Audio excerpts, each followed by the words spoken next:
KEF Connect. Conversations that matter.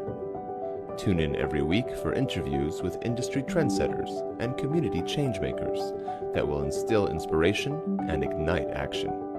Visit www.kefholdings.com and click KEF Connect to listen.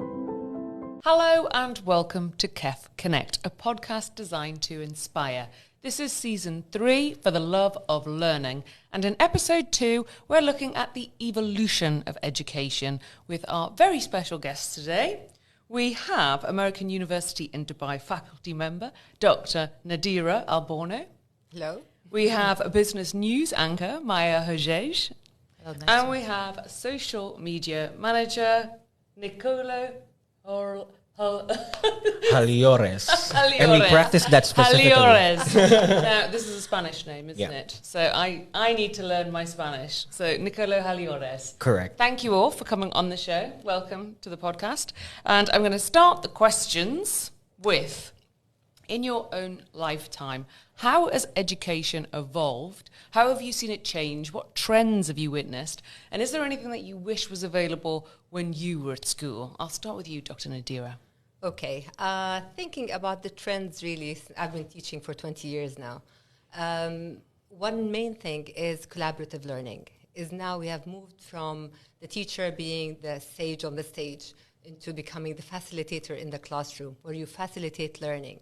So a teacher feels that she's there to learn from her students and to create opportunities for everyone to learn together, to tap into each other's experiences, resources, skills, and it helps us to understand each other.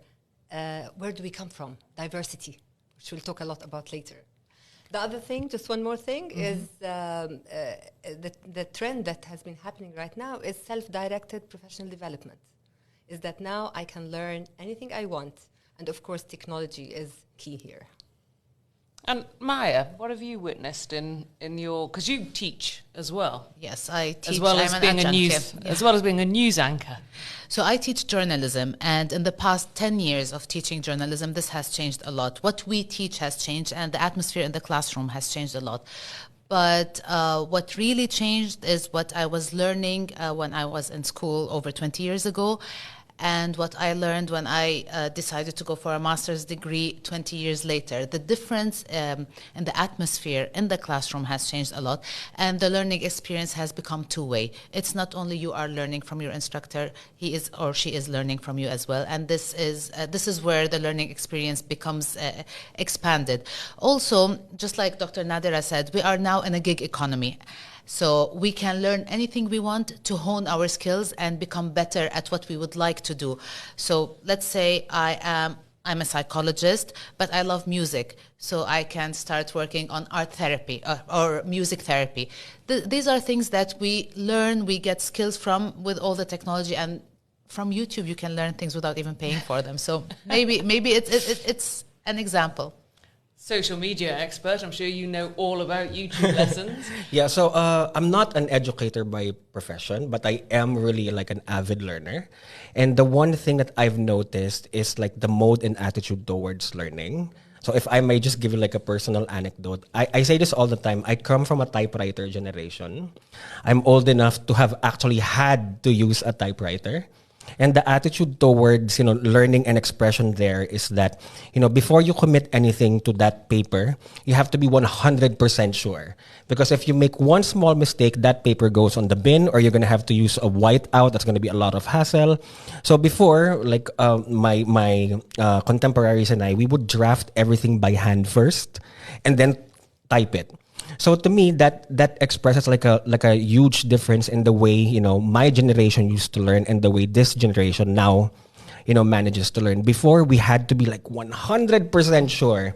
And just the simple effort of going from your house to the library, that already is a big difference, because you're bodily relocating yourself with an attitude towards learning. But now it's a lot more convenient. You can learn on your phone. You could learn on the bus. You could learn on the metro. You could learn while you're on the treadmill.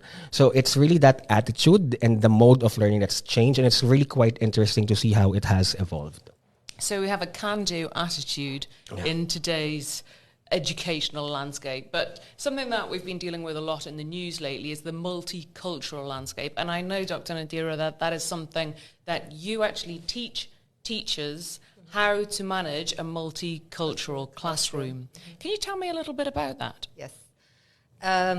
Dubai, especially, that we live in Dubai, and classrooms in Dubai are like a microcosm of the world. If you look at teachers and students, they come from all over the world. And so you have a classroom with so many nationalities. Our role as teachers and responsibility as a teacher, we have to empower our students to find the best of who they are, to find their best potentials. In order to do that, you need to know the students. Now, this endeavor to know the students is something means that you have to know who they are, where they come from.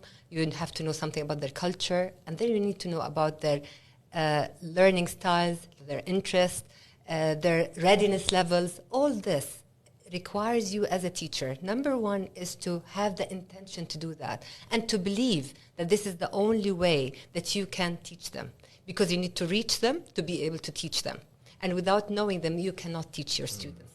So we speak a lot about this mindset, the mindset of the importance of knowing your students. And then all the strategies of how to know your students in the classroom. You can think of all kinds of strategies, and they can be very simple. As simple as if we are in the classroom, meeting and greeting at the door. Okay, now we're in Zoom, then let's log in 10 minutes before and allow the students to come in and speak about themselves. Or create activities like bulletin boards where they can share something about themselves, about their culture, about what their interests are. But it's very important that we tap into who they are, because they need to feel that they are known.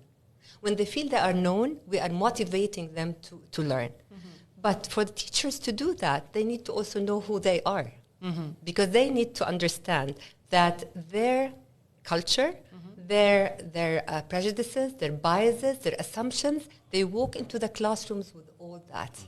And we teach who we are. This is Parker Palmer said, we teach who we are.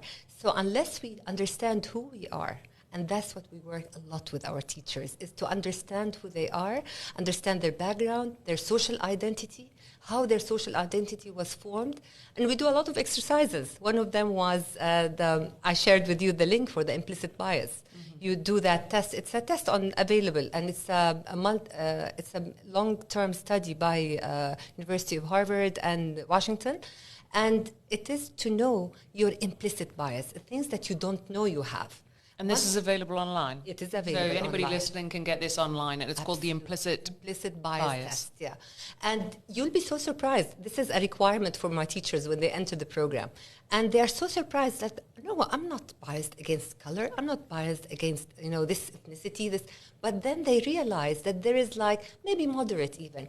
Once you look at your bias and once you look at your assumptions, you identify them, then it means that then you'll start working towards not portraying it in the classroom, or you start thinking how do I behave in the classroom? How do I connect with my students?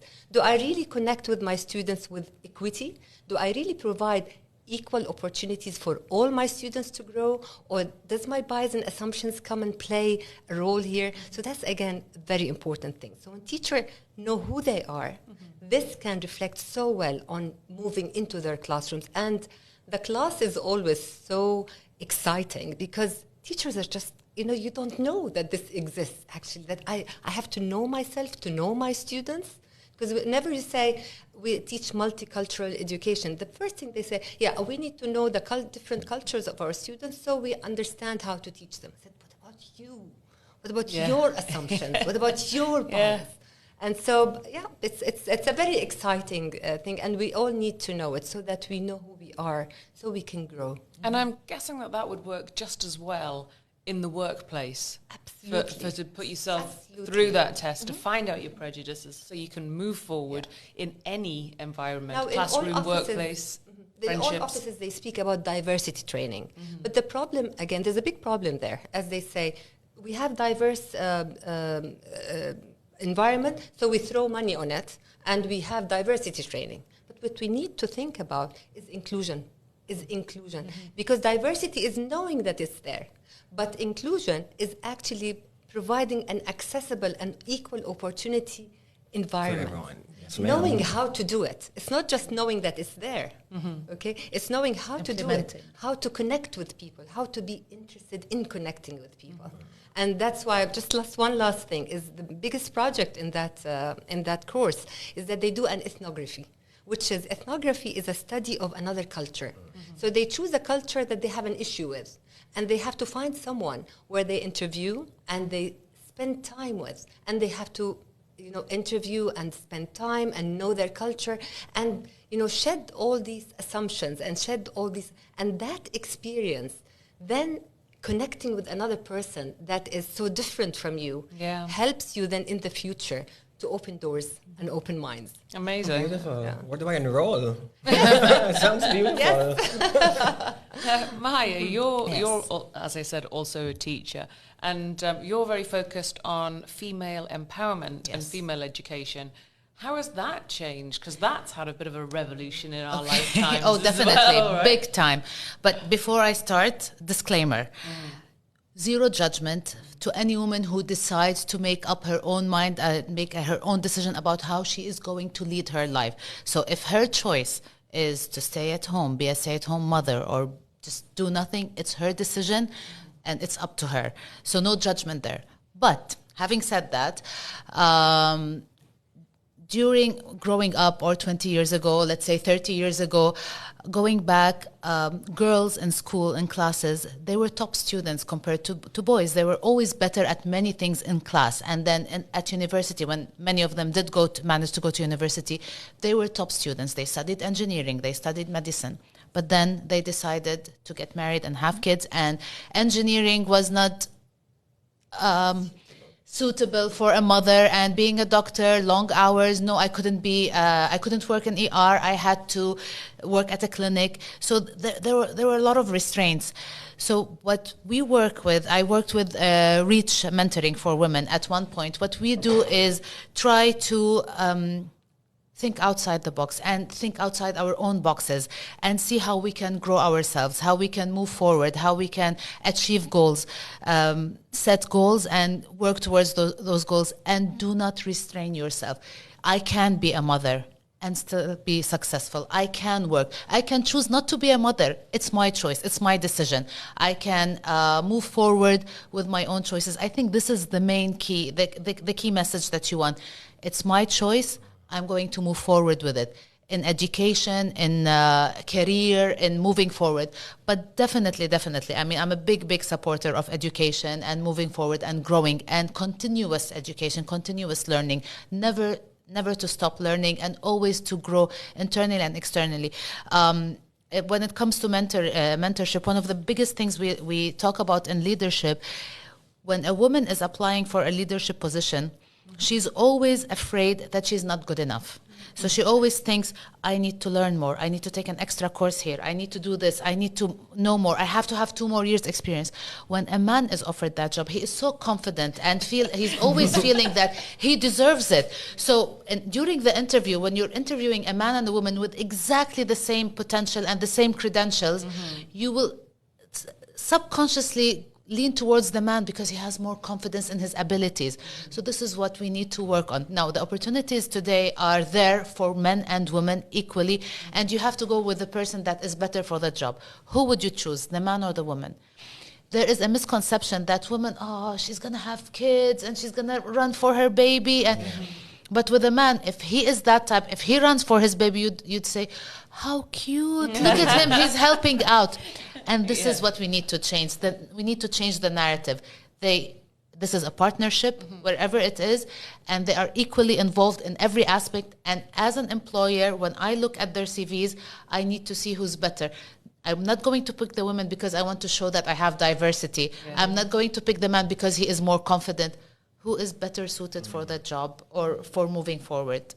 So it comes down to the employers as well as the employees to look at that slight gender difference and consider that when you're actually hiring.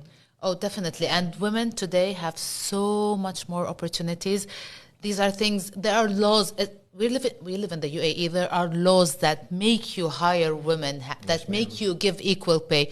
Many other countries don't have that. My home country, civil laws against women are horrible. We're not going to get into that. Yeah. But look, we live in a country that gives us all that make the best out of it, use it. The opportunity is Yes, here. the It's opportunity. wasteful not to. Of Can I course. just add something about women, Yes. which is women, now all literature is talking about women having the social, emotional skills that actually men don't have. And that makes them so much suitable sometimes for leadership jobs because they had the social, emotional, which the world used to look at it as a weakness. But it's Exactly. actually showing now that Yes. it is Yeah. actually the strength that we need in leadership. Exactly. So if I may, you reminded me of something. There's a recent study by Goldman Sachs, because Goldman Sachs really invests in women's studies.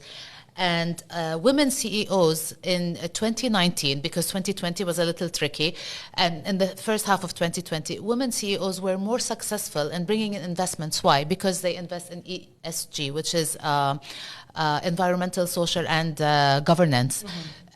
These investments, women take risks there because they are thinking of the future of our planet. They are thinking of the future of our generations. So there are opportunities there. There are better opportunities for women in the industry.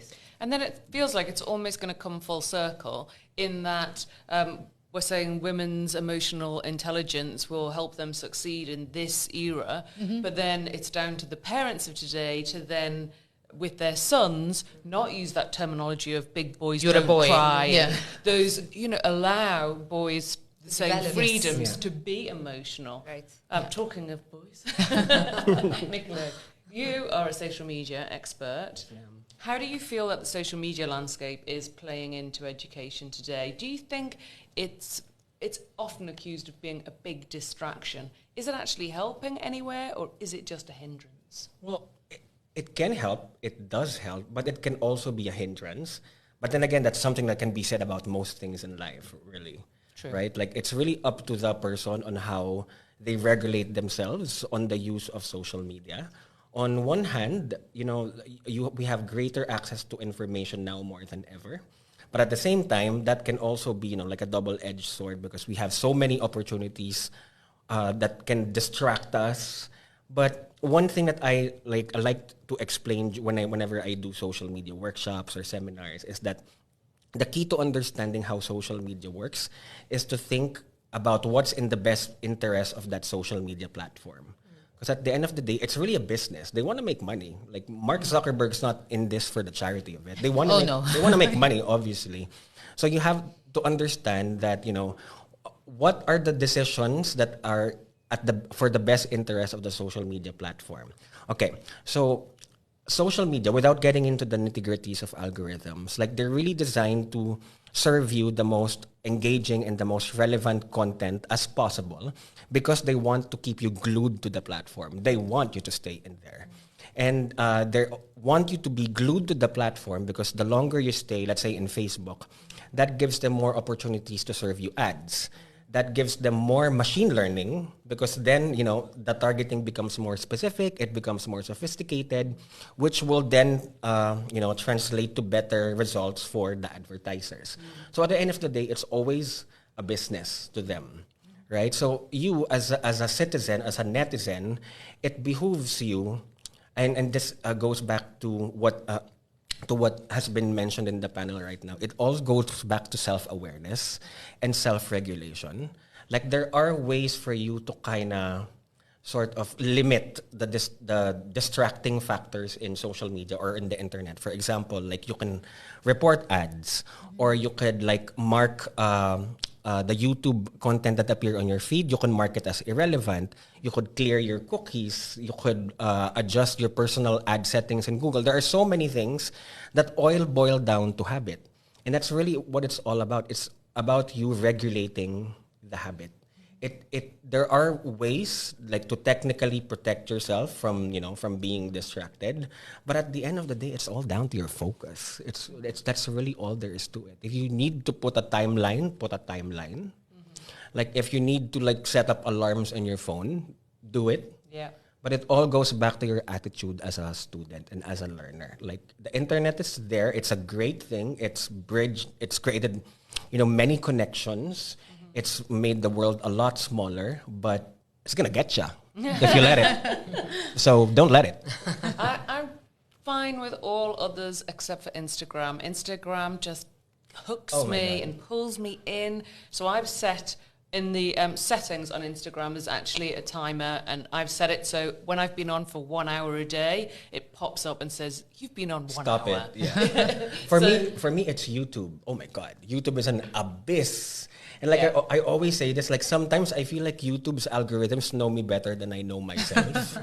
Maya, how do you stay focused? You're a news anchor and a teacher. You've got a lot of work on. I have 2 kids. So that trains you. I'm a single mom and the podcast. I mean, again, it's not easy. And when people...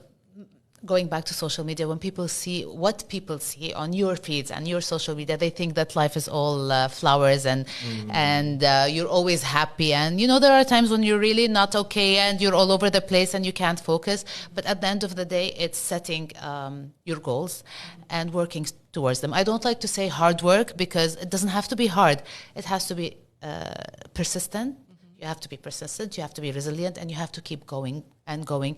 Set the goal and keep working. You might not succeed the first time. You will the second or the third or the fourth. If you really believe that that's what you want, you're going to go and get it. And that's how you stay focused. There's a goal, you focus.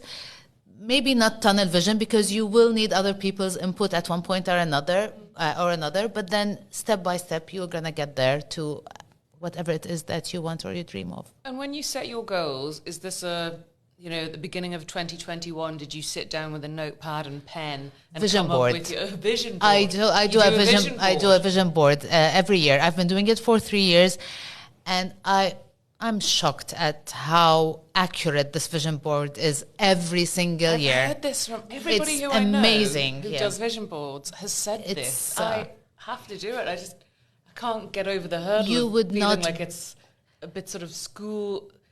It's just about education, I guess it fits. But it's just like it's like I do it with my kids sometimes. But then at one point, my daughter didn't believe in it. Another point, my son didn't believe in it. But still, we still do it at the beginning of every year. We put a vision board. We sit. We paper cut, do things, print out things from the internet, and we stick them on the vision board. And every single year, this is what I want. If I achieve 70% of it, I wanted to travel 2020. That's the one thing I didn't achieve. But almost everything else, thank God, I've managed to go through one way or another with some differences. But I believe a vision board, you have it there. It's your focus. You see it every morning when you wake up. Every night before you go to sleep, it's there. It keeps it in your doing fresh. The vision board now. I feel like I've got FOMO. I'm left out. What about you, Dr. Nadera? What do you do to keep your focus on your goals? I think the vision board is in my mind. I do set goals. It's setting goals all the time. But I've learned through the years to be also flexible. And because sometimes I was always an A-type. Being younger, and I think I hurt myself sometimes and probably achieved less by being so focused on that's a goal, I set it, I have to. I think it's good to be flexible because life throws things at you that can actually teach you a lot more than the goal that you have set. So I've learned to be more flexible about my goals. There are certain ones that I have to meet, things to do with my job, things to do with my family. But at the same time, I think I like to feel that I have become more flexible along the years, and it has been good because I've actually so many years I achieved a lot more than what I thought I would by being flexible, but by being focused on wanting to achieve. But I think by nature, I am a person who wants to achieve, but also I'm always open to new experiences and new things that are coming my way. And you mentioned that you went back to do your master's. Yes. What's the landscape like for mature students? Is that more accessible than it used to be? Absolutely. Oh yeah, definitely. in class, my professor was a colleague of mine because I taught at the same school. So at the beginning it was, and some of the students in class were ex-students of mine who I had graduated at one point or another. It was a bit of a challenge, the first 2 classes, but the learning experience was amazing. I mean, it was a challenge because I don't want any of my students to be better than me, and I'm very proud of all my students, and I'm very proud when any of them is very successful. But then being the teacher, that was a bit of a challenge. So I wanted to get a GPA of 4 and all. I was really focused. But the learning experience when you're older, you enjoy more. The challenges are different. When you're in class, when you're doing your research, you're doing it for the experience of learning, not because you want to get the A or the B or because mommy wants that or daddy wants that and I have to achieve and I have to make them proud. Now you're learning for the sake of learning, for the enjoyment of learning, and it's so different. I would urge anyone at any time. I mean, now I was just, before we went in, I was telling Dr. Nadera, I want to go for my PhD. What do you recommend? I'll talk to you after we do this because I want to do that. Yes, yeah. And are there a lot of mature students in Dubai? Yes. I think it's growing. It wasn't like this before. I went for my PhD later in life, after my kids went to high school, and I think it's wonderful because there are opportunities for part-time students now. I mean, my graduate students are all mature students because they're teachers. They're all working.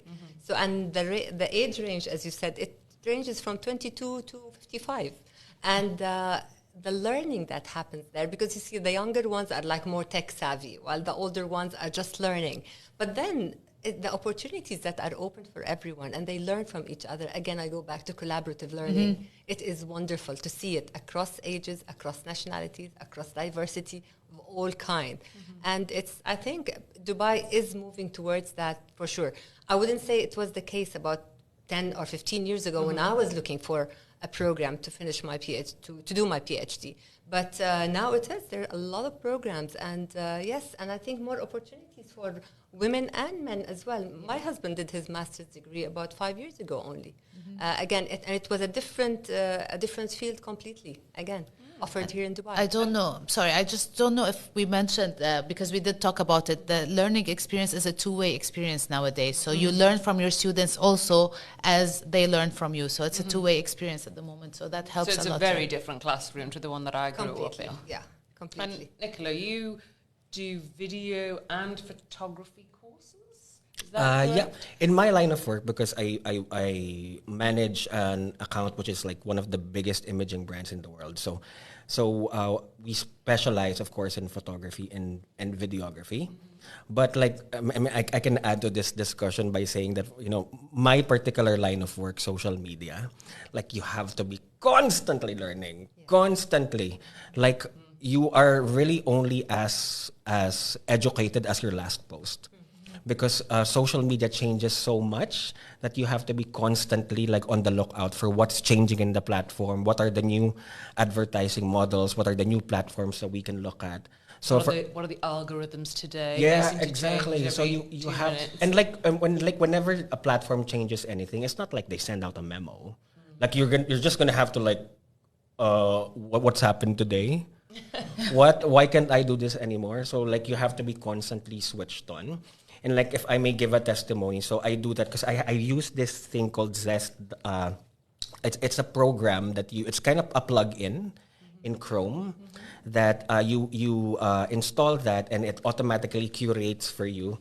Like what's it called? Zest. Zest. So for communicators, it's a huge thing because like it automatically curates some of the latest articles for you with regards to advertising and social media and marketing and things like that. So I'll use that. That's we have that for teachers as well. So whenever I open my browser in Google, I don't go it doesn't get sent immediately because I set it as my homepage. So the first thing I see are like new articles about my line of work, which is always great because then if I'm going to get distracted, I might as well get distracted by something I make money out That's of. useful. That's useful. Not like, plumbing or something that sometimes, YouTube serves me. And what about with the courses that you run? What are the age ranges in those courses? Oh wow! It's as young as we have a kids photo club, so it's as young as 5 years old, but then it extends all the way up to like the 60-year-olds. Oh, so all ages. All ages, ages, and it's so interesting to see like the level of enthusiasm that is consistent across all age brackets. Like everyone are just into it. Because like what's special about photography in particular is that you've already invested in the gear and it's a significant amount of money. It's not like, like an impulse buy. You've had to think about buying this camera. So you're already in. So like you wanna be good at it. And just the level of engagement that we get from our classes, it's really, really fascinating. It speaks a lot to the culture of artistry and creativity in the region, that we're all trying to self-actualize and move towards the art realm because we all want to self-express. So where can we sign up for these videography and photography courses? You could. We always constantly update our social media pages. So I work in Nikon, so just go to @NikonMEA on Facebook and on Instagram. And you'll see our lineup of classes there. And you can also look at our lineup of classes at nikonschool-ae.com. Brilliant. And Maya, where can we watch you telling us the news each day? So we have an online application. It's called Now, but if you go to asharqbusiness.com, you will find we curate our content with Bloomberg. So we use Bloomberg's content from English to Arabic. So that's Asharq with Bloomberg. That's where you can find us. And you can find me on Instagram. I have my own content that is relevant to how to present the news in Arabic and how to orally articulate, orally interpret and orally articulate content. So it's maya.hojaj on Instagram. So. And your podcast? My podcast. Okay, so I have to. I had a podcast called Rakwet Ahwe, and it was one of the top podcasts in 2020 in the region. And it's about women empowerment, and we tell stories of amazing women from history and from women who are around us. And the new podcast is called Ahwe Khabriye. And it is also available on all podcast formats, Apple Podcasts, it's on Google Play, you can find it on Spotify and Rami and Deezer. And it's also interviews with women today, and we compare it with women from history. So first doctor in history of Arabia with a doctor today. What's the difference between then and now? What has changed? Wow. And it's definitely it's a great angle. So our tagline is everyone has a story and each story is worth telling. Fabulous. And where can I sign up to be a mature student? You're very welcome to the American University in Dubai School of Education. Fabulous. But also we're quite active on social media. So our Instagram, our school Instagram, which is actually very inspiring because we put images of our classrooms, what kind of discussions we're having, what projects the teachers are coming up with, their thesis projects. So it can be very inspiring, and whenever we're attending conferences and all that, it's not as exciting as Rakwet Ahwe, but not as entertaining as Rakwet Ahwe, but I think I just want to note something about continuous learning. You were saying that you have to keep continually, but this is, I think, for everyone nowadays. Yes. For everyone, whatever you're doing, you cannot just depend on what you have known or what you have learned before. And I would talk about I would say about teachers, it's probably more for teachers. And as the kind of learning that teachers need to do nowadays is they need to think about deep learning. With all due respect to social media and to, learning while you're on bike, but I would like to advocate for deep learning, for deep reading, for reading that is reflective, that you give it time, that you think about what you're reading, and you learn and you live the experiences of the characters in the books. And I talk a lot about joyful reading. Joyful reading it can be a novel, or it can be a history book, it can be a philosophy book, but it's a biography. You travel to places, you live somebody else's experience, Absolutely. you widen your perspective, and This is what I advocate with my teachers. I want them to become avid readers, because if the teachers are avid readers, they can inspire their students to become avid readers. And I think the problem nowadays is that we're not reading enough. Couldn't agree more. On that note, you can also listen to books, to audiobooks, and the course. future is auditory in one way or another. That's why we're doing this podcast. I think there's a lot of content that you can consume, even books that are written on Audible or other platforms where you can actually consume content in an Absolutely. auditory I way. actually have Blinkist on my phone, and I do listen to Blinkist while I'm doing my exercise in the morning. But I use it to give me what I want, and then I go, oh, that sounds like a good book. Then I'll go get the book, and I'll enjoy. I'm still old-fashioned. You like the smell of the book. I Yeah, like the. I agree. like to take Agreed. notes, because I like to.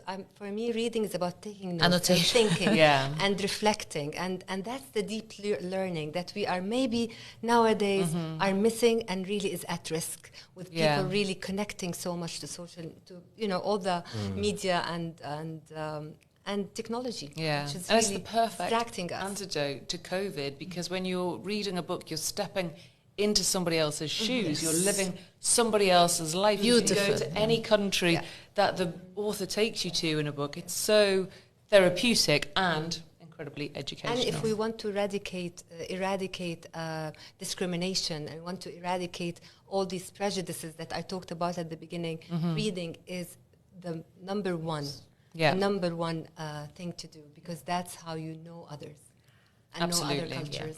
And I think that's a good tip to end on. Reading is our number one tip. Read more. Not just the headlines. Not just the headlines, exactly. Huge thanks to all of Thank our you. guests, and Thank thanks you. to our listeners. You can get more podcasts at www.kefholdings.com. Just click on KEF Connect to listen, or you can listen on your usual apps, Apple Podcasts, Spotify. I'm your host, Sarah Headley-Heimers, and you can chat with me on Instagram at Headley-Heimers. Until next time, be different and make a difference.